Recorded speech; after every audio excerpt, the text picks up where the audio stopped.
de finale. Mais bon, s'il veut bien jouer ce soir, on serait content aussi.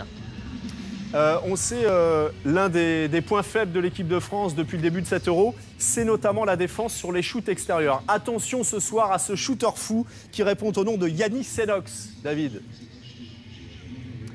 Oui Ludo, et je vois que vous êtes meilleur en letton qu'en lituanien sur la prononciation des mots. Je vous félicite, bravo. Il est là, Yannis Senox. Attention, c'est un pistolero, c'est un psychopathe du shoot. La Lettonie, c'est l'équipe qui prend le plus de shoot à 3 points dans ce championnat d'Europe, une trentaine par match. Et sur le dernier match qu'ils ont fait contre l'Ukraine, ils en ont mis 15. Rendez-vous compte, c'est pas la force des Français que de défendre sur les shooters longue distance. On l'a vu lors du premier tour. Donc là, il va falloir faire des efforts défensifs. Et enfin, pour terminer, sachez, parce qu'on vient de calculer, que si l'équipe de France, elle fait le métier tant ce soir contre la Lettonie que dimanche contre la Serbie, la France est assurée de finir au moins à la 2e place. Et donc vous assurez un quart de finale plus abordable. Merci messieurs, merci. Ludovic, à tout à l'heure. On vous retrouve donc après le rugby. Nous on retourne à Aimé Giral avant le début de la seconde période entre Perpignan et Montpellier avec Bertrand Guillemin et Thomas Lombard. L'USAP, on le rappelle, qui mène 20-6 face à Montpellier après 3 essais inscrits. Et on a envie de savoir, messieurs, vous nous l'avez promis, comment ça s'est passé dans le vestiaire Montpellier. On imagine que ça a été un petit peu houleux. Vous savez que nous sommes des menteurs, des grands menteurs, donc on n'a pas accès au vestiaire de Montpellier, mais nul doute qu'Isabelle Iturburu a récolté quelques petites infos. Ce qu'on peut vous dire en tous les cas, c'est que c'est une belle rencontre d'ouverture de cette 6e journée de top 14. On va vous montrer tout de suite le programme complet de ce qui vous attend tout au long du week-end. On espère que les autres matchs sont sur la même tonalité. Demain, notamment à Castres, avec le champion de France en titre, Castres qui retrouve Toulon à partir de 14h55 sur Canal+. Le reste des rencontres sur Rugby+. Bayonne reçoit le Racing sur Canal+ Sport à partir de 20h35 et le tout résumé dans Jour de rugby en compagnie justement d'Isabelle Iturburu à partir de 22h40 sur Canal+. Ce qu'on peut vous dire aussi, c'est que les Catalans mènent, c'est vrai, 20-6, mais les Catalans, Thomas, sont hyper réalistes. Très réalistes, ils ont su capitaliser par 2 fois sur des pertes de balles montpelliéraines. Et qui l'aurait cru du côté d'Aimé Giral ici, quand au début de ce match, on annonçait quand même Montpellier comme un sérieux outsider pour venir faire un résultat ici, que, regardez la statistique d'occupation des 22 mètres, que Perpignan aurait le bonus offensif dans les mains à la mi-temps. Tout ça pour vous montrer cette statistique que finalement, il y a eu assez peu de domination territoriale forte d'un côté comme de l'autre dans les 22 mètres. Le jeu s'est alterné entre les 22 mètres adverses avec une possession et une occupation très équilibrée. On est autour de 50%, mais en revanche, vous l'avez dit Bertrand, un réalisme et des contre catalans qui ont fait très mal aux Montpelliérains sur cette première période. Alors c'est parti très vite dans cette rencontre. Ce qui va très vite aussi, c'est Isabelle Iturburu qui a réussi à rattraper en plein vol Marc Delpoux. Oui, on vous a vu en début de première mi-temps, c'était déjà pas mal engagé pour Perpignan. Qu'est-ce qui s'est dit dans les vestiaires? C'est le plus dur qui commence maintenant? Certainement, on n'a que 14 points d'avance. On va jouer contre le vent, donc ils vont nous acculer dans notre camp. Voilà. Quand on connaît la qualité, certainement qu'ils ne vont pas passer une bonne mi-temps dans le vestiaire. Voilà, on sait que ça va être long, 40 minutes quand tu dois défendre, c'est long. Justement, la stratégie, c'est de continuer à jouer autant, à attaquer autant, ou justement vous allez essayer de resserrer les rangs? On va déjà essayer d'avoir le ballon, et quand on aura le ballon, de le conserver le maximum de temps. Voilà. Si le jeu au pied nous est interdit par le banc, eh bien, il faut savoir le garder, mais le garder avec de l'organisation. C'est ça qui va être le plus compliqué. Merci. Juste un mot, messieurs, puisqu'on parlait des vestiaires de Montpellier. Voilà, j'ai croisé le président Mohamed Altrad qui en est sorti un peu déconcerté, et il m'a dit des mots assez forts. Il m'a dit il faut qu'on ait un peu de décence aujourd'hui, on ne peut pas perdre comme ça. Certes, on est fatigué, mais il faut vraiment qu'on réagisse parce que là, on est ridicule. Voilà, ce sont les mots du président de Montpellier. Oui, ça ressemble à une fessée, ce 20-6, avec 3 essais à 0, même si il n'y a pas photo, véritablement. Non, il n'y a pas photo. Après, dans la possession, dans l'occupation, c'est ce que je disais tout à l'heure, c'est très équilibré. Montpellier a les ballons. Le problème, c'est que par 2 ou 3 fois, ils ont perdu des ballons dans des zones importantes et Perpignan les a remarquablement bien exploités, ce qui explique le décalage au score. Après, c'est vrai que Montpellier a pêché un peu dans la mise en place de son jeu, très en difficulté pour venir battre une défense de l'USAP qui est bien positionnée sur les extérieurs du terrain, sur la largeur du terrain. Cette deuxième période va démarrer avec Fabien Galtier, non pas en tribune, mais au bord de la pelouse pour ces 40 prochaines minutes. 14 points de retard pour Montpellier, mené à Perpignan 20-6. Il faudra trouver les mots justes Et le coup d'envoi de cette deuxième période est donné par Montpellier. François Trinduc, un ballon récupéré immédiatement avec de la réussite par Sofiane Guitoun qui trouve une petite touche. C'est clair qu'il la rentre. Il est touché par la tête à celui qui la rentre. Donc si le ballon est rentré par un Perpignanais, c'est une touche montpelliéraine à l'endroit où le coup de pied a été donné par Sofiane Guitoun. Avec un lancer à venir pour Charles Gély, qui a passé 5 saisons sous le maillot catalan. On revoit justement l'origine de la déviation. Sur la ligne. Ce qui donne lieu à une touche avec un ballon porté. La combinaison entre Nicolas Mas et Alex Tourou.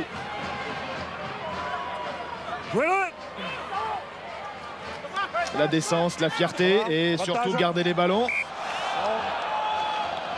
Le 7 bleu qui lâche le ballon. Ça démarre mal pour Alexandre Bias sur cette première percussion. On est sur la ligne. Mais il est clair. Oui, on est à l'intérieur. Non, inside. Inside, yeah. Il y a des soirs comme ça. Inside, yes. Course légèrement en travers. Deuxième impact de Guillaume Guirado qui fait perdre le contrôle du ballon à Bias. Flexion. On a vu que la mêlée montpelliéraine était plutôt à son avantage en première période. Oui. Avec un gros duel entre Vatremez et Gentil, vous voyez, qui continue là. C'est Vatremez qui semble être en difficulté là, qui se relève. Non. On la refait, messieurs. À une autre époque, mais les tournées des accès, on change de main. Mais là, on va rester avec une introduction Perpignan. Oui, absolument. Il considère, M. Berdos, que aucune des deux premières lignes, des deux paquets d'avant n'a pris le meilleur sur l'adversaire. Donc, il fait tout simplement refaire la mêlée. Après, c'est toute la subjectivité de l'arbitrage sur ces phases de jeu. Restez intérieur, ne sortez pas extérieur. Seconde. Flexion. Lié. Jeu. Il a changé de côté, vous voyez, M. Berdos, il vient surveiller les Vatremez et Gentil et il pénalise Gentil qui, sur la mêlée précédente, avait, semble-t-il, pris le meilleur sur Vatremez. Surtout aussi, ce qu'on a vu, c'est une introduction qui n'était pas forcément dans la règle de Duvenage.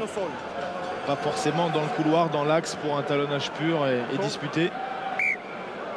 C'est Montpellier qui va récupérer donc cette première pénalité en tout début de deuxième période. C'est vraiment à toi à moi entre les deux hommes. Après, en fonction du positionnement de M. Berdos, l'un ou l'autre est pénalisé.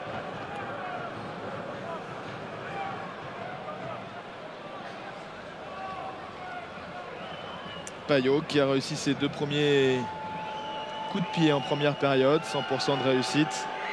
Maigre consolation pour l'équipe de Montpellier et ce demi-mêlée qui s'est exprimé fort et clair à la mi-temps au micro d'Isabelle Iturburu. On est passé à côté, attention à ne pas en prendre 40. Alors la réaction immédiate des Montpelliérains, pas par là, ça ne passera pas par là, pas par ce coup de pied. Premier échec pour Benoît Payog. Vous parliez tout à l'heure du manager de Montpellier qui est descendu pour cette deuxième mi-temps. Le président Mohamed Alkra lui aussi a décidé de suivre ce match avec son staff et les remplaçants de Montpellier. Et finalement, Mourad Boudjelal fait des émules. Lui qui était le grand spécialiste, qui est toujours le président à vivre au plus près du terrain. Des rencontres du rugby club toulonnais. Le drop manqué complètement pour Payog. Avec un long jeu au pied désormais de Camille Lopez dans les bras de Trinduc. Sortez, bleu, Ce sera un peu trop long pour être en pression sur Guitoun. Arrête voler. Derrière, 10. Alors on a parlé de Mourad Boudjelal et du rugby club toulonnais, champion d'Europe en titre. On vous rappelle évidemment le grand rendez-vous demain sur Canal à partir de 14h55, puisqu'on vivra le remake de la finale de l'an dernier au Stade de France entre Castres et Toulon. Le champion de France, Castres, reçoit le champion d'Europe. Quelle belle affiche sur Canal, en direct en compagnie d'Eric Bail et de l'ensemble de ses équipes. Non, attendez. Oui. Alignement réduit par les Montpelliérains avec Toulou détaché dans la ligne de 3/4. Peut-être pour faire parler sa puissance. Ça bouge beaucoup et Bias. C'est pas droit et c'est perdu. Non. ne profite pas de ce lancer pas droit. Ça n'a pas profité non plus à Justin Pearl, même si on aurait pu laisser l'avantage. Oui, mais il considère que Pearl est en position de hors-jeu, qu'il est déjà dans le camp adverse. Ce qui explique qu'il revienne à l'en avant. Vous voyez, Pearl, il est passé dans le camp adverse avant que le ballon ait été touché par Bias. Après, l'alignement était sorti de la zone des 15 mètres, donc normalement, il pouvait y avoir jeu. Il y a beaucoup de choses à gérer pour M. Berdos, qui est l'un des arbitres avant cette rencontre, qui sifflait le moins depuis le début du championnat. Pas non plus un adepte de la vidéo à outrance, même si là, depuis le début de la partie, il va chercher quelques vérifications, quelques justifications après les initiatives catalanes. En tout cas, on peut dire qu'en termes de discipline, sur les statistiques de la première mi-temps, on est à 4 pénalités pour l'USAP, 2 pour Montpellier. Les équipes ont corrigé le tir dans un secteur où ils étaient tous les deux assez fragiles. Le 6 qui s'engouffre.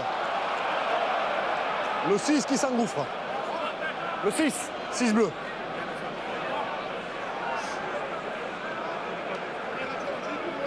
Le 6 bleu qui s'engouffre. Et après cette faute d'Alex Toulou, les Catalans s'installent de nouveau dans les 22 mètres Montpellier. Regardez le plaquage, double plaquage. Chalewatchou, accompagné du talonneur Charles Gély. Attention, peut-être à la combinaison. En tous les cas, pas mal de solutions pour les Catalans dans les 22 mètres de Montpellier. Guitoun dans le dos de Camille Lopez, devant, encore une fois. Complet.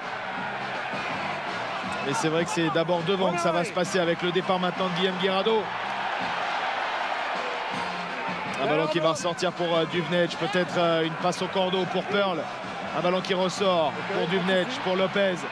Une montée inversée. Et finalement, Fiukala qui prend la ligne. Avec une très belle solution offerte à Lopez. Il y a de l'espace extérieur. Il faut donner peut-être pour jouer le duel. Attention à Houk, les crochets. Un passage à vide. Et M. Berdos qui laisse jouer avec un ballon peut-être récupéré par Gély et les Montpelliérains. Non. Il faut relâcher. Ça va ressortir pour Perpignan avec Lopez encore. Thomas Lolo. En avant, non, en arrière, signale M. Berdos avec le petit par-dessus de Lopez, le refus de Traduc qui tient debout comme il l'avait fait la semaine dernière face à Toulouse. Trouve du soutien avec Biti. Attention là parce que là on a des défenses désorganisées et sortie ralenti qui ne va pas faire les affaires de Montpellier. Un ballon lent. Et Camille Lopez qui semble se tenir le poignet ou la main. Camille Lopez qui s'est fait mal sur cette action.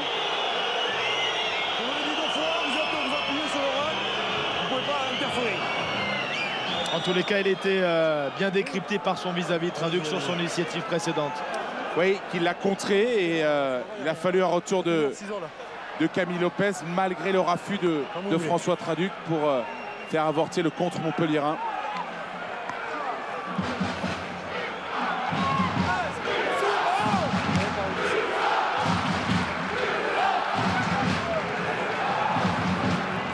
Le voilà, le duel entre deux prétendants à l'équipe de France. Et le petit par-dessus, le contre de Traduc, le refus. Et il va même pouvoir jouer debout. Et c'est là, sur ce plaquage, que Camille Lopez se blessera peut-être au niveau du poignet. Sur le plaquage sur Payog. Vous ne vous appuyez sur un... Vous êtes hors... D'accord, restez debout et laissez le 9 tranquille.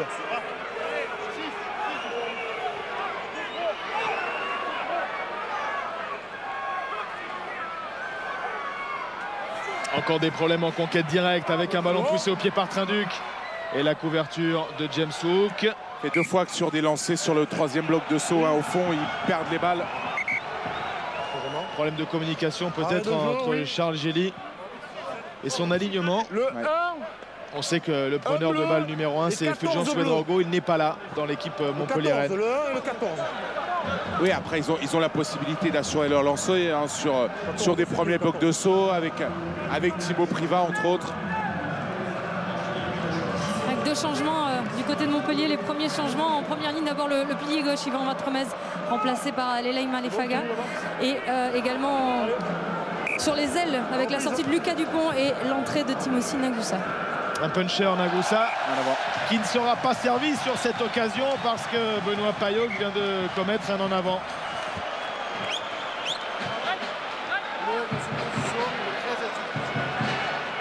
Et il s'en veut, il veut jouer le ballon avant de l'avoir capté. Vous voyez le regard, il a la tête tournée alors qu'il n'a pas encore contrôlé le ballon. Et 9 fois sur 10, on commet en avant sur ce genre d'anticipation. Arrêt de jeu, changement, messieurs. Et nouveau changement cette fois du côté catalan.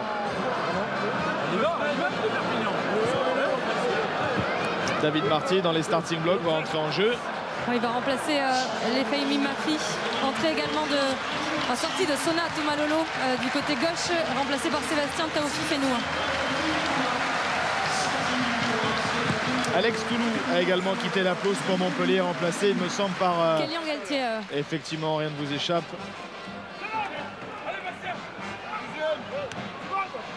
Flexion. Lié. Jeu. Winner.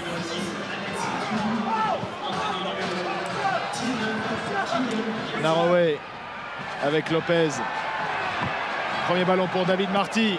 Ouais, qui tente le cadrage débordement. Bon contest d'Olivier, bon déblayage. Une fag.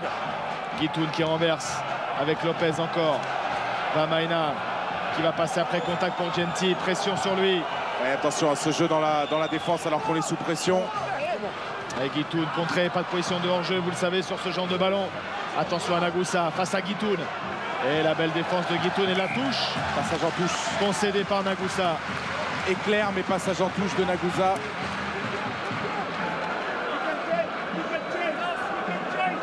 Regardez la passe de Biti. Et là, en 1 contre 1, il lui laisse l'extérieur. Et il parvient à le faire passer en touche. Ça méritera encore un nouveau ralenti parce que, comme en première période, ça se joue vraiment à un cheveu. Alors, on va le voir sur cet angle de caméra. Est-ce qu'il y a passage en touche ou non? Il est toujours en possession du ballon au moment où il touche la ligne. Le poignet peut-être. Ouais, le poignet, c'est furtif. Hein. Oui. Le problème, tu l'appelles avant. Ok, merci Thierry. Il y a eu un changement en deuxième ligne du côté de Montpellier avec la sortie de Thibaut Priva. C'est qui est en train de sortir actuellement, remplacé par Michael Demarco. On a également Genty qui quitte la pelouse du côté catalan. Remplacé par Lyon, me semble-t-il. La reprise. Et lancé Guillaume Guirado.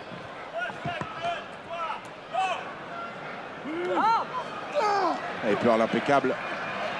Avec Lopez. Avec Piukala. Ah, il y a un bon contest. Le ballon reste catalan avec Jean-Pierre Pérez. L'alternance de Camille Lopez. Il va arriver dans le dos de Nagusa. Attention au rebond, attention à Nagusa qui va éviter la touche. Sicard. Le ballon reste dans l'aire de jeu. Niekevu pour la relance. On va s'appuyer sur Lopez. On attend. On a la marque. Et finalement Hook en couverture a trouvé Johnny Beattie pour un long dégagement du numéro 8 écossais. Ok. Attention à ce ballon et ce rebond qui va finir sa course dans l'embut. Fabien Galtier qui est assez énervé que ces joueurs ne trouvent pas la touche en ce moment. 22.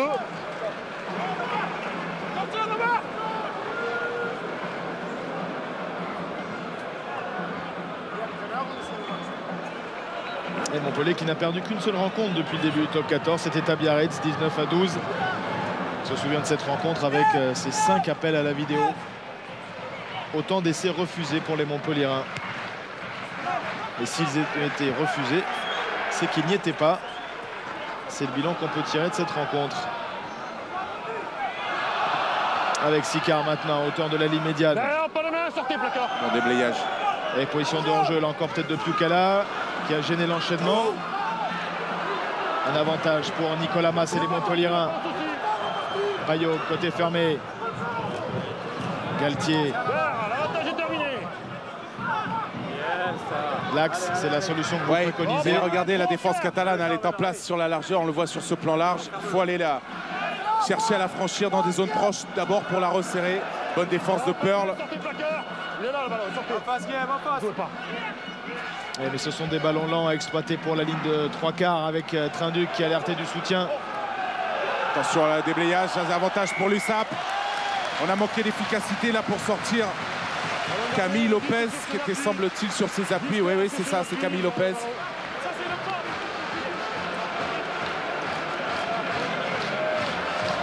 S'ils ne parviennent pas à franchir davantage sur les premiers temps de jeu, ils auront du mal à aller chercher les extérieurs. Ils sont en place, les Catalans, ils montent vite, intraitables sur les plaquages homme contre homme. Et là, sur ce type d'action, on le voit très bien, ils se coupent des soutiens, des avants, plaquages, vous voyez. Et Lopez qui est le plus rapide. Et ensuite, les joueurs montpellier arrivent, mais trop tard, le ballon a déjà été gardé au sol. Et la pénalité sifflée. C'est au cœur, avec les avants, que Montpellier peut trouver le salut avant d'aller chercher le jeu à l'extérieur. Changement de talonneur pour Montpellier. Charles Gély laisse sa place à Michael Ivaldi. Il faut régler ce problème de la touche aussi pour les Montpelliérains. Alors on change le talonneur. La touche catalane, elle, va bien avec la déviation de Naroué. Un enchaînement dans la ligne avec un ballon perdu, poussé au pied peut-être. Et c'est un en avant montpelliérain, estime M. Berdos. Et le ton monte sur le bord de la touche entre l'arbitre assistant et Mario Ledesma, semble-t-il un petit peu énervé, excédé. On peut remettre en avant et après le deuxième. Merci du tout.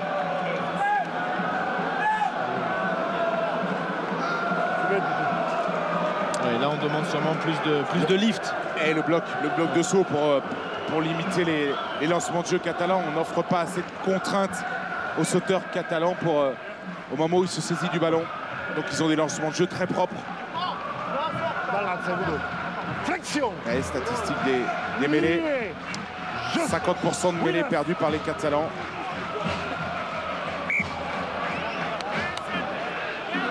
Un peu moins de 50%. Restez debout, hein, les deux.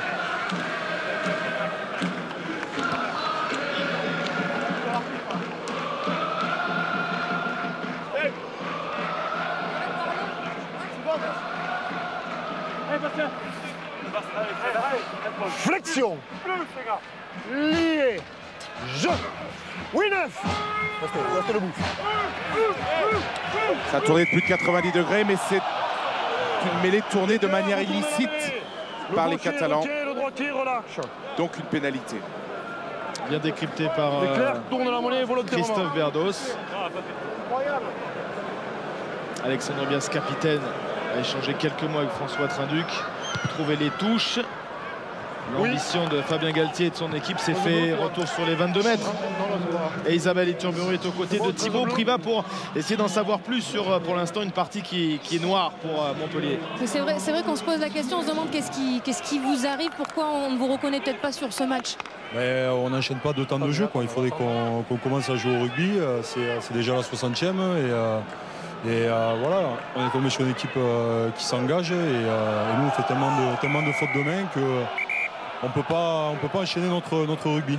Vous pouvez l'expliquer peut-être, je ne sais pas comment vous vous sentez, par manque de fraîcheur. Vous avez enchaîné 3 victoires, on le rappelle, en 9 jours. Non, je crois pas. Je crois que c'est dans le match. On n'est pas, voilà, on n'est pas habile, on n'est pas dans l'affrontement. On manque d'habileté sur ce match. Merci. La faute catalane a été commise dans l'alignement. Du coup, pénalité pour Montpellier. On a frisé le carton là sur cette faute de Vahamaina qui a déséquilibré en l'air Robin Chalewachou, qui est retombé. L'image est spectaculaire. Il le prend en l'air, il le fait retomber. Et M. Berdos qui a clairement averti le deuxième ligne du 15 de France. Deux joueurs au profil de basketteurs qui ne manqueront pas, surtout pour Robin Chalewachou qui a lui-même pratiqué le basket, de suivre l'Euro ce soir justement avec la suite des aventures de Tony Parker et de l'équipe de France. Perpignan plus discipliné, plus indiscipliné dans le deuxième acte. C'est ça. Et du coup Benoît Paillog ajoute 3 points pour permettre à son équipe de revenir à 20-9.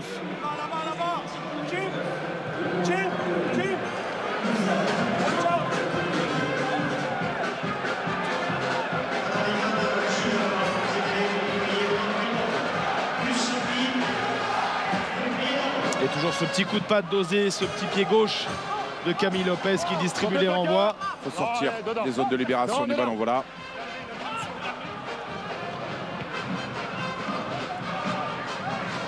Et en couverture, c'est Naraway qui est bien placé. Et la profondeur du jeu au pied de Hook, ça aussi, ça racontait dans cette partie à l'heure de jeu. Guitoun en couverture, qui a marqué ce soir son 5e essai dans le top 14, qui joue à son tour au pied. La relance, l'initiative montpelliéraine avec Payog face à Guitoun.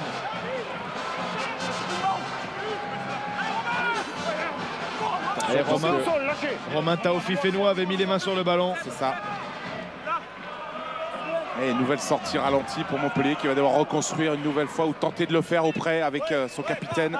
Et on a vu la prise de Johnny Beattie sur Alexandre Bias pour partir à 2. On s'est lié avant le contact. Ivaldi. Et c'est vrai que ces ballons sont lents et sur la largeur, eh bien, le rideau catalan est présent. Alors on va combiner peut-être pour libérer Nagoussa. Nagoussa avec Mekevu. Et Nagoussa qui va rafuter, qui est repris, qui concède encore la touche. Voilà le symbole de Perpignan, la défense. Et les ambitions de Jean-Pierre Pérez et des Catalans. Bien organisé. Pénalité. On est au-delà du ballon. Oh, attention, attention. Ouais, David Marty va rester au chaud. Toujours avec maintenant Fiukala. Toujours sur l'avantage, oui Thomas. Avec Duvenage. Sébastien Taofi-Fénois. On a tout vu résumé dans une action, la défense catalane qui a été battue dans un premier temps, qui s'est ressaisie avant d'enclencher du jeu. Ouais, il y a un geste splendide hein, de Timothy Nagoussa qui en 1 contre 1 va mystifier son vis-à-vis. Et là, la faute hein, qui entraîne l'avantage avec Beattie qui est au-delà, qui ne reste pas sur les appuis. Mais regardez, ici, Nagoussa, affût et débordement sur la vitesse de son vis-à-vis Mekevu. Et il sera récupéré dans un second temps par un retour de Fiukala. 2 et 8. Je perds les numéros, excusez-moi. Le 8. Le 2.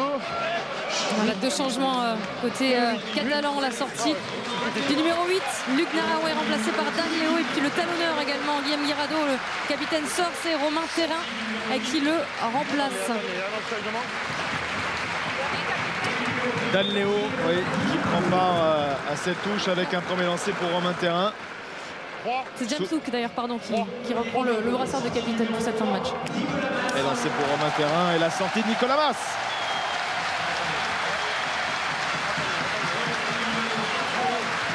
Ah oui, hommage du peuple catalan à Nicolas Mas. Pas de sifflet, mais des applaudissements pour un guerrier qui a tant donné, on vous le rappelle, pendant 13 saisons au maillot sang et or, avec notamment un titre de champion de France en 2009. Ouais, tentative de ballon porté des Perpignanais, mais bonne défense montpelliéraine. On est passé par le sol, on va taper par-dessus avec Duvenage, un peu court. Ballon récupéré par Tchalewatchou. Qui se bat, Tchalewatchou. Et le côté fermé, le petit coup de patte dosé en couverture. Duvenage ou alors John Beattie. Galtier en pression face à James Hook. Hop, hop, hop, Hook. Romain Terrain au soutien.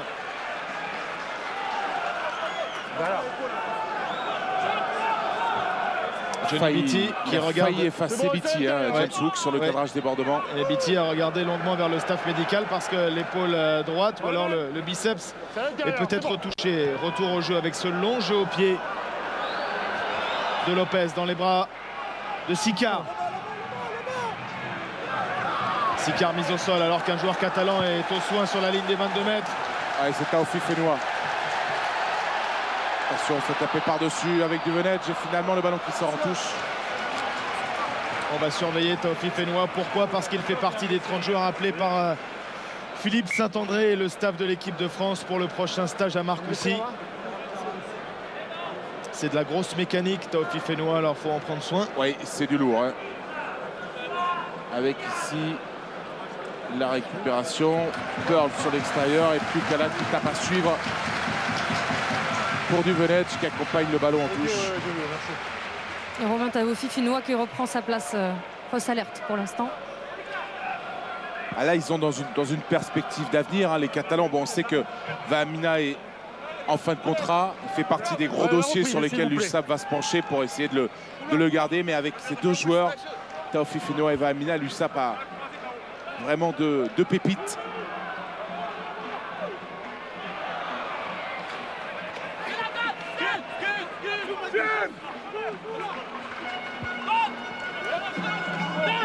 « 11 points de retard pour l'équipe de Montpellier qui repart, qui va avoir comme ambition d'aller chercher au moins un point de bonus défensif. Au vu de la soirée, ce serait déjà une belle affaire. Oui. Même si là, eh bien, dans l'enchaînement, ça coince encore. Alors dans cette course au point de bonus défensif, qui sera la première étape, il n'y a que 11 points, il reste encore 18 minutes à jouer. S'ils marquent un essai, évidemment, ils peuvent priver temporairement les Catalans du point de bonus offensif. Et sinon, s'ils inscrivent de pénalité, Perpignan conservera son point de bonus. Changement à la mêlée, l'entrée de Nicolas Durand à la place de Venage. Le voilà lui aussi salué comme il se doit, Nicolas Durand. Demi-mêlée titulaire en 2009. On vous l'a dit, ils sont peu de rescapés. Marc Delpoux a opéré une mutation assez profonde dans la douceur, dans la continuité. Mais à part Pérez, Guirado, Durand, eh bien, il reste peu de champions dans cette équipe de Perpignan. On a revu l'essai de Duvenech quand même qui a débloqué la situation dans cette partie. Et l'effort de la mêlée montpelliéraine, pas récompensé. Et Perpignan à l'attaque. Avec David Marty, avec Camille Lopez maintenant replacé. James Hook qui pousse au pied. Et la ce ballon récupéré par Nekievou. Derrière, on peut enchaîner. Avec Pearl qui attaque bien la ligne. Derrière, Durand va allonger pour un ancien Bordelais, là encore avec Lopez. Avec des espaces qui s'ouvrent. Il va y avoir un essai. Et c'est Romain Taofi Fenoa qui va marquer tranquillement.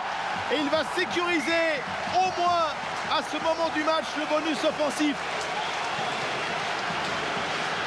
Le coup d'œil encore une fois de Camille Lopez, qui a des possibilités avec des joueurs qui viennent sur des courses tranchantes à hauteur et qui choisit intelligemment dans le dos de trouver Guitoun qui n'a plus qu'à libérer sur l'extérieur Taofi Fenoa. Et allez ici le coup de pied à suivre de Hook, l'en avant de Sicard, le bon arbitrage de Monsieur Berdos qui laisse l'avantage se dérouler. Et Guitoun qui fixe Artru pour libérer Taofi Fenoa pour la conclusion. 4e essai catalan. Et 25-9 en faveur de l'équipe entraînée par Marc Delpoux, Patrick Carletaz et John Petro de Carly.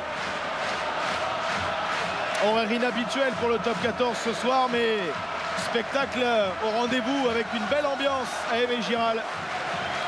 Et du bon rugby, surtout. Aimé Giral qui est en train d'exulter. C'est vrai que l'après-titre en 2009 a été compliqué, même s'ils ont enchaîné en 2010 avec une autre finale. Et derrière, bien, on a tutoyé pas les sommets, évidemment, comme c'est cet hélicoptère, mais on a replongé vers le bas du classement. Un nouveau cycle qui s'est opéré, des changements d'entraîneur. Il y a eu beaucoup de choses qui se sont passées dans cette équipe. Et c'est vrai que cette mue qui arrive enfin à se concrétiser par des résultats, elle est symbolisée par l'arrivée de Marc Delpoux, qui est avec Isabelle. Voilà, on laissait la transformation qui n'est pas passée. Mais quand même, Marc, c'est quand même le soulagement. Vous aviez peur de cette deuxième mi-temps, finalement. Voilà, c'est le soulagement. Le bonus, il est quasiment assuré. Non, il n'est pas assuré. Il reste un quart d'heure à jouer. Il est engagé parce qu'on a un essai d'avance par rapport au bonus. Mais Montpellier, un quart d'heure, c'est loin d'être pas fini. Merci. Ça va? Avantage? Non, deux en avant. Le premier, le deuxième. Le premier à la réception. Le deuxième après, pas d'avantage. Claire. On va se décaler, messieurs.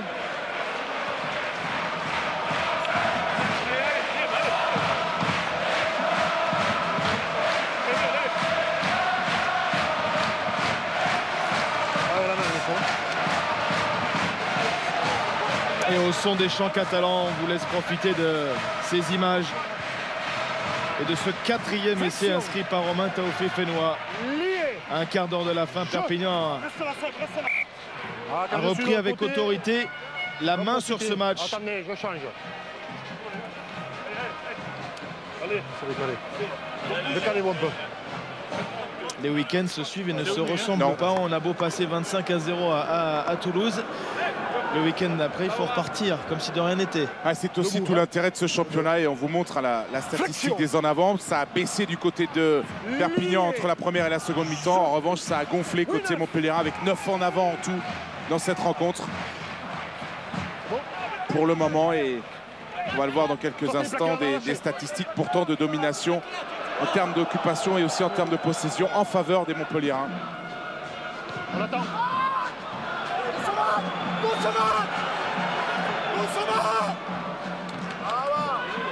Chandelle profonde de Sicard au point de chute. Camille Lopez, impeccable dans sa transmission pour Hook. Ah, Hook, c'est du gâteau. Il est fantastique dans son jeu au pied profond là. Depuis le début du match, il trouve tout le temps Biti, mais il le met en grande difficulté. Il l'oblige à rendre les ballons.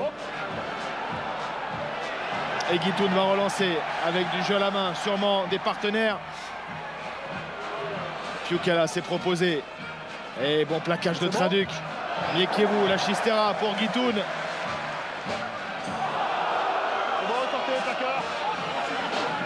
Faut pas qu'il se laisse griser. Voilà le pied de Lopez pour ressortir.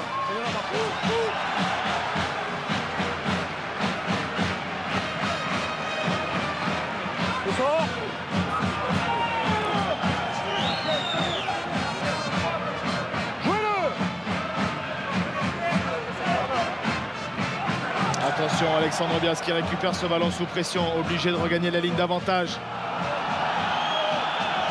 Une nouvelle sortie de balle ralentie avec un avantage pour les Perpignanais qui se termine par une pénalité, un ballon gardé.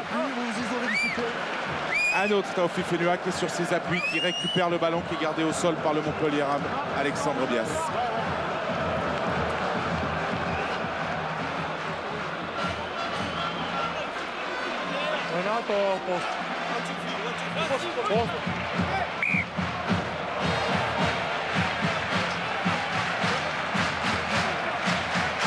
Statistiques d'occupation qui apparaissent, 55% du temps passé par Montpellier dans la moitié de terrain de l'USAP. Et un score sans appel pour le moment en faveur des Catalans. Et les Catalans qui vont avoir l'occasion de vibrer à nouveau cette saison puisqu'ils vont retrouver aussi la Coupe d'Europe. Ce sera l'un des grands rendez-vous de leur saison. Oui, dans une poule relevée. Avec le Munster, Édimbourg et Gloucester. Oui. Même si on voit qu'en ce début de championnat, étranger je parle, le Munster a été battu chez lui et Gloucester lui aussi a été défait sur sa pelouse. Et Romain Taofi Fenua, chaleureusement félicité par son entraîneur Marc Delpoufs. Il est sorti, c'est Château qui le remplace. Et puis sorti également de l'ailier Miekiewu, remplacé par Geoffrey Michel. Il a de la longueur dans tous les domaines. James Hook. Et il ajoute 3 points à Perpignan qui mène désormais 28-9. Et on peut dire ça comme ça. En tous les cas, il aura été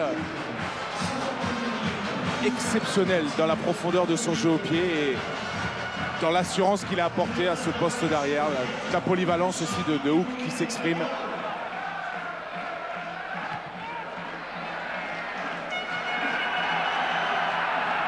Et touche non trouvée.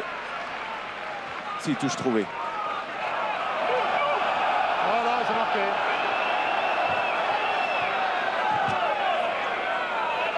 Bien ça.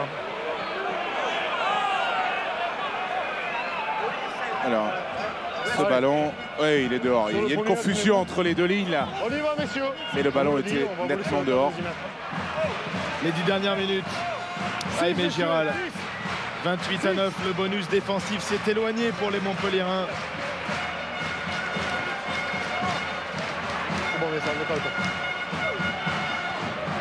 Et c'est contesté dans les airs. L'un des tout meilleurs contreurs de notre championnat, Justin Pearl. Mais derrière, on va enchaîner avec Tutavaké.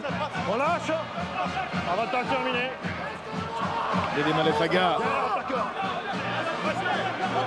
Ils conservent, mais ils ne franchissent pas. Peut-être ici avec Bias. Ça ressort pour Payog avec Trinduc. Tutavaké. Sicard cherche un espace. Et c'est bien sécurisé par Tutavaké. Et de Marco, pris par Vamaina. Et ça tape en défense côté USAP. Et Vamaina à la limite. Et le jeu au pied de Payog. Angle dégarni mais haut en couverture. Et attention, il va concéder la touche avec beaucoup de maîtrise. Ouais. Petit coup de pied intelligent. Il cherche des solutions. Payog, il alterne avec ce petit par-dessus qui va mettre en difficulté haut, qui va devoir accompagner le ballon et concéder la touche à 5 mètres. Regardez, pas beaucoup de solutions. Sortie de balle ralentie. Pas de circulation autour de lui. Et la pression d'Artru sur Hook qui concède la touche. Et vous avez peut-être aperçu voilà, l'entrée de Pélissier, la sortie donc, de Benoît Payog à la mêlée de Montpellier. Pélissier, auteur d'un des plus beaux essais, sinon le plus bel essai de la semaine dernière, de dimanche dernier, face au Stade Toulousain. Raid en solitaire. On attend. Vous avez pu apprécier dans le jour de rugby, notamment dimanche soir. Et Pélissier qui pourrait, en tous les cas, être l'une des révélations de cette nouvelle saison de Top 14. Tant le talent du garçon, de l'ex-Grenoblois, a explosé sur ses premières journées à Montpellier. Ex-bréviste également, qui s'était vu étrangement concurrencé par l'arrivée de Sean Perry. Vous vous souvenez de ce demi-de-mêlée anglais? Ah oui, qui n'avait pas du tout le même par profil. Bristol. Ah non, qui était dans le labeur, on dira, pour Sean Perry. Petit arrêt de jeu, pourquoi? Oui. Parce que Vamaina est au soin.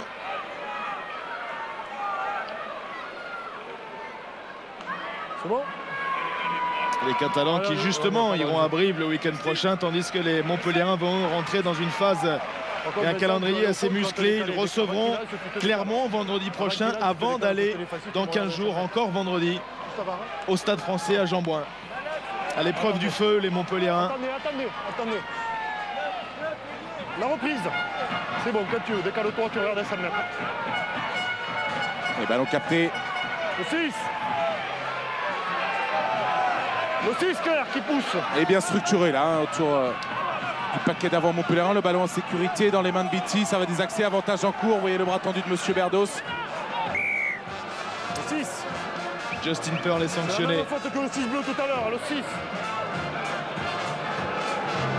La touche, indique Maël Desma. 6 Claire, pardon.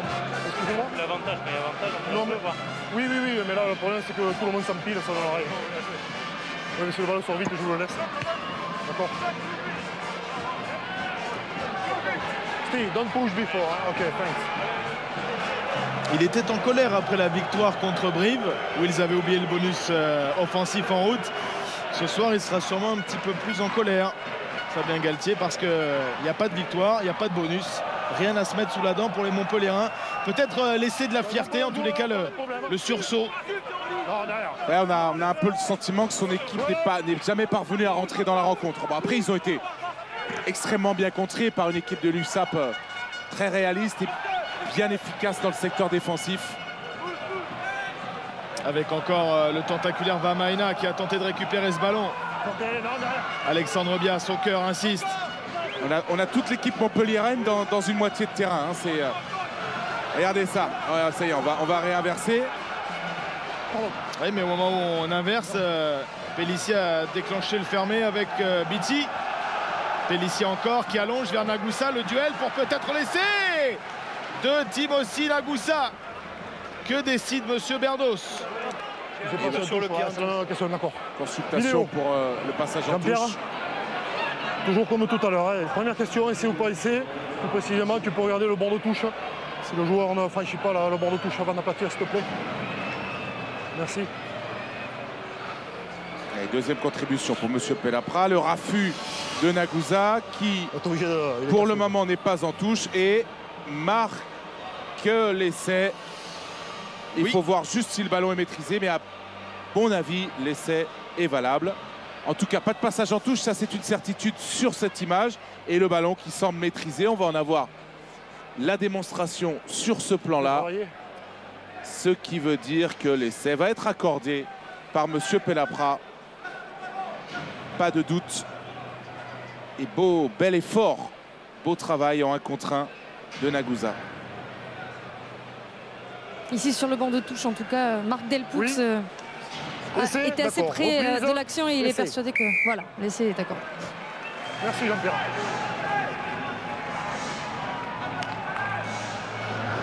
« 28-14.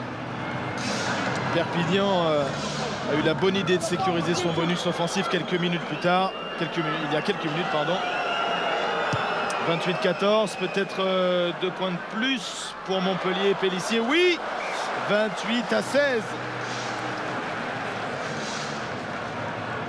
Alors, ça veut dire qu'avec un essai, Montpellier rentre dans le bonus défensif et prive Perpignan du bonus offensif. Donc les dernières minutes vont être importantes pour les Catalans et pour les Montpelliérains. Et la réussite de Pélissier, poteau rentrant. Ce qui nous fait immédiatement penser à la Ligue 1 et Bordeaux-Paris Saint-Germain ce soir sur Canal+. 6 minutes. Match à vivre en direct sur Canal. Ce très gros match de championnat de France de football, Bordeaux-Paris Saint-Germain.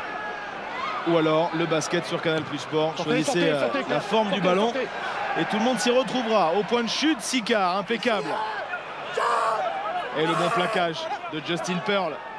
On va sûrement se crisper du côté de Marc Delpoux pour ces dernières minutes, parce qu'une victoire à 5 points qui leur tend les mois pourrait s'envoler. Les Catalans doivent serrer les rangs, ne pas laisser Artrus s'infiltrer comme ça. Non. Attention, il y a de l'espace sur l'extérieur. Avec Ivaldi qui est revenu à entrer des 22 mètres de Perpignan. Avec Pélissier qui anime encore. Et un avantage en cours pour les Montpelliérains pour une situation de hors-jeu de la défense de Perpignan. Et Montpellier finit fort. Avec Bias. Trouve de l'avancée. Le relais de Tchalewatchou, combattant de la première à la dernière minute. Pélissier avec Winand Olivier, la chandelle, ce sera chaud au point de chute. C'est trop profond de la part de Winand Olivier, mais on revient à l'origine de la faute. Il ne semble pas comprendre le choix de Winand Olivier, Fabien Galtier. Oui. Il aurait pu taper plutôt par-dessus. Après, il était sur une situation d'avantage, donc il voulait peut-être tout simplement arrêter et obtenir ce ballon qu'ils vont sans doute taper en pénal touche. Voilà François Trinduc qui s'approche. C'est l'école des Bulls, c'est l'école de l'Afrique du Sud. Ouais, sauf que à l'ouverture, c'était un certain Bornstein et à mon avis, la chandelle, elle aurait été... en tout cas, elle serait restée dans les limites du terrain. On connaît la précision au pied du garçon. Une dernière touche, en tous les cas, sous haute tension, avec un lancer pour Ivaldi et les Montpelliérains. Avec un Catalan au sol qui pourrait ressortir sur commotion, sur suspicion de commotion. Oui, c'est Bamaina. C'est pour ça que le jeu est arrêté, parce que autant on peut arrêter le jeu si c'est un joueur de première ligne sur une mêlée, autant pour une touche, ça ne figure pas dans le règlement. On joue la touche même sans deuxième ligne. C'est à la libre appréciation de l'arbitre. Hein. C'est Romain Taofi-Fenois qui pourrait refaire son entrée, mais visiblement le deuxième ligne reprend sa place. Voilà, c'est ce qui explique sûrement l'un des membres du staff montpelliérain, Jarry Russell, à Marc Delpoux. On aurait dû jouer la touche et ne pas marquer ce petit temps mort pour reprendre ses esprits. Alors on va les reprendre ici avec un ballon porté autour de Tchalewatchou. Bonne défense de Perpignan. Il va falloir changer de côté. Il faut déclencher avec Biti. Pélissier, pris par Pérez. Ballon qui reste Montpellier avec Bias. Perpignan qui va s'accrocher à ce bonus offensif. Attention dans le côté fermé, le départ de Biti. Bon déblayage sur Taofi-Fenois. On insiste avec les gros. Bustos a trouvé l'Elema Flaga. Pélissier, Tchalewatchou, attention seul. Ballon qui reste dans les mains de Pélissier. Avec Toutavaké qui a franchi. Le All Black qui s'est relevé, qui n'était pas tenu. Oh, Marc Delpoux qui n'en peut plus sur le bord de touche. Pourquoi? Parce que maintenant c'est Nagusa. Oh, la défense de Perpignan. À 3 minutes de la fin, Nagusa ne conclura pas. Non, avec une défense au ballon et un bon travail de pied. Mais regardez, James Hook et ensuite Kitoun vont parvenir à sortir Nagusa des limites du terrain.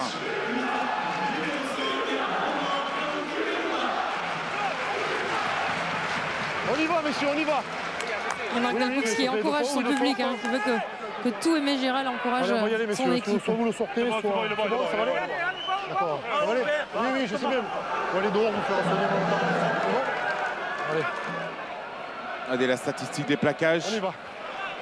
Efficacité importante côté catalan avec simplement 8 plaquages manqués, peu de plaquages effectués côté montpelliérain. 4 bleus. 4 bleus.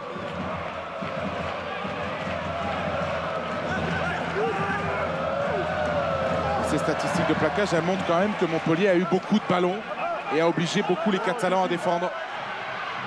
Non, derrière, 23.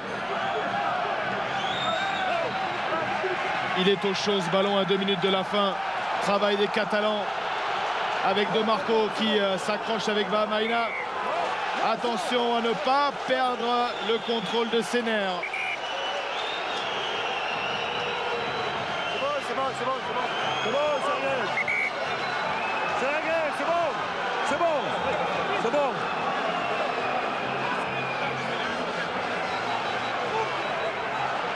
Tu as quelque chose, Vincent? Il a quand même consulté ses arbitres assistants, hein, monsieur Berdos. Ouais, il n'y a rien de bien méchant de toute façon. Histoire de faire retomber un peu en pression les belligérants. Le 18 et le 4 clair, si tu veux. Vas-y, vas-y, tu peux venir. Allez, c'est De Marco du côté montpelliérain et c'est Vahamaina du côté catalan. Oui. Le premier, c'est le 18 noir qui étreigne au cou. Oui, le bleu. Il le prend en haut, d'accord. Il le fait tomber. Et derrière, il y a le blanc, enfin le clair, oui, d'accord, ok.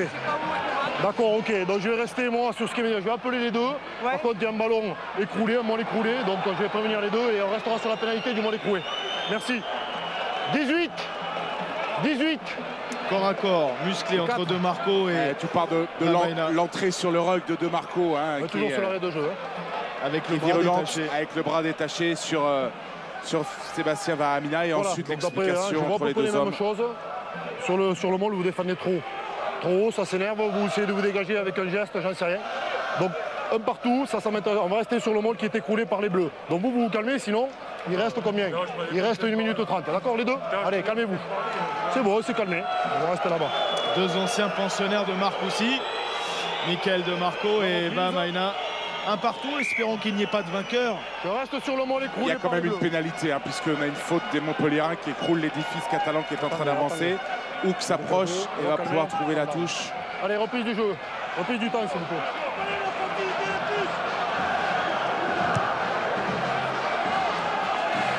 Et le bonus toujours dans les mains des Catalans. À 1 minute 30 du coup de sifflet final.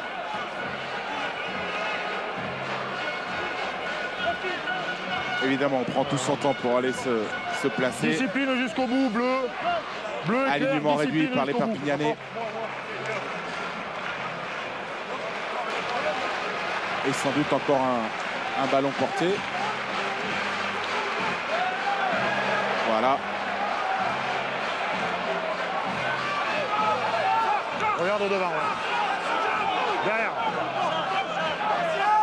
Nicolas Durand laisse l'initiative à Dan Léo. Lâche bleu. Bleu lâché. On va jouer à cache-ballon. En tous les cas, on ne va pas s'amuser à rendre le ballon. Il va falloir le jouer vite à Monsieur Berdos qui vient d'inviter les Catalans à le faire. Grosse défense, c'est risqué hein, ce genre de...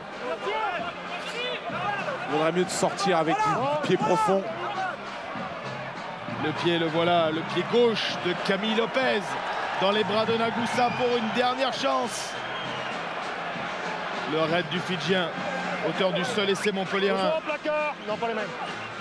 Avec Pélissier. Et Trinduc qui a oublié ce ballon en route. Ah, Monsieur Berdos a estimé que c'était un en avant. Pas évident. Et on va en rester là.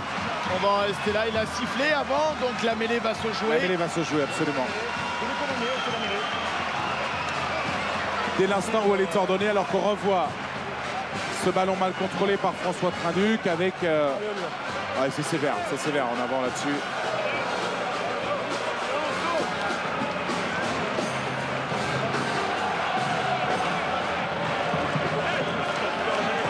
Dernière mêlée pour une victoire scellée en faveur des Catalans. Victoire bonifiée à condition d'assurer cette dernière conquête pour Nicolas Durand. Avec Narawé, la mêlée qui se désaxe. Nicolas Durand dans la tribune d'Aimé Giral pour chavirer de bonheur. Et cette 6e journée du top 14 s'ouvre avec la victoire bonifiée de Perpignan sur Montpellier, 28-16. Et Bertrand Thomas, on va se retrouver dans quelques instants avec Ludovic.